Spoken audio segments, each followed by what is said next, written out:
Welcome to the 3D printer tutorial. Today you will learn the procedures of how to use our Lowsbots 3D printers. The first thing you will need is a 3D file. You can generate one from any of the popular CAD programs out there or download it online. This is an example of a teacup loaded into SOLIDWORKS. You will then want to plug into your USB drive, and you will want to export your 3D file as in .stl. If you download a file, it might already be in .stl, but you should double check.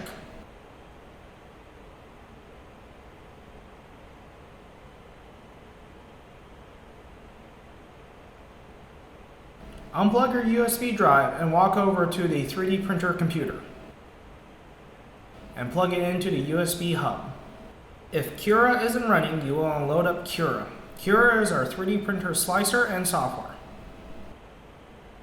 Open your STL file within Cura and make sure it appears on the virtual build bed. You can move your part around the build plate, however, center is usually best. Now, within Cura, you can scale your part smaller or bigger. You do want to make sure it seems like it is the correct size.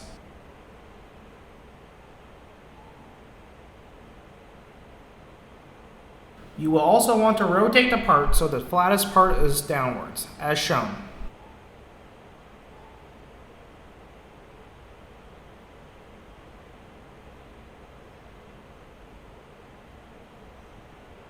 Next, on the right hand side, you will want to make sure you select the right 3D printer.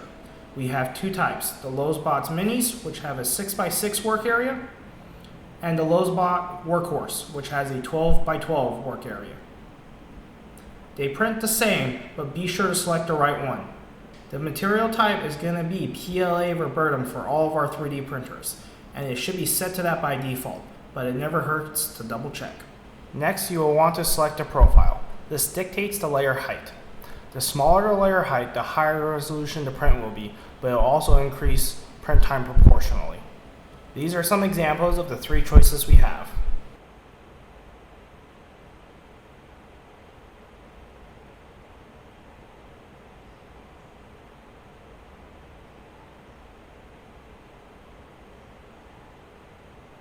Next, set the infill. Generally speaking, 20% is enough for most prints. Here are examples of 20, 50, 60, and 80%. As you can see, the difference between the last three isn't huge. The higher infill will also increase print time. Once done, hit prepare to slice and export the file. You will then want to find a 3D printer that is free. If you see a printer that's not being used but still has a print on it, please get a staff member to clear it for you. You will want to take the SD card out of the printer you selected. Afterwards, get the logbook and fill out all the information needed. Then ask for a staff member to provide you with his or her approval, and they will check your settings. Once you get approval, export the file to the SD card and put the SD card back into the printer.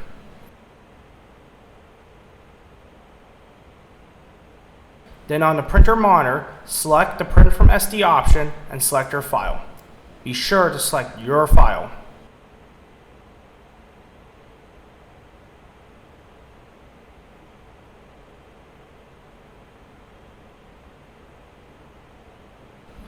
The printer will home, calibrate itself, and then start heating up.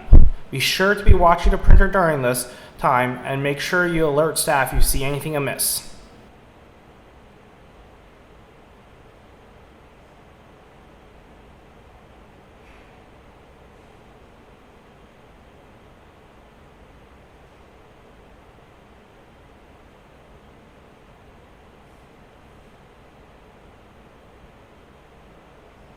Once the printer starts printing, it will start laying down layers of plastic. Be sure to wash the first two layers of your print, as most failures happen during this time.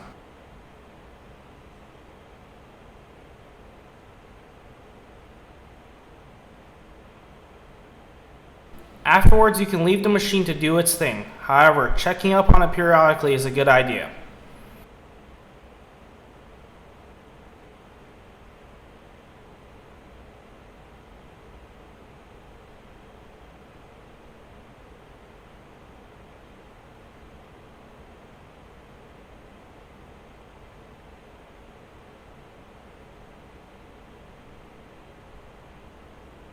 Once the print is done, pry the part off with your hands. If you cannot, please ask a staff member to assist you. Be sure to clean off the bed for the next person when you are done. Thanks and happy printing. Feel free to ask our staff for help or any questions.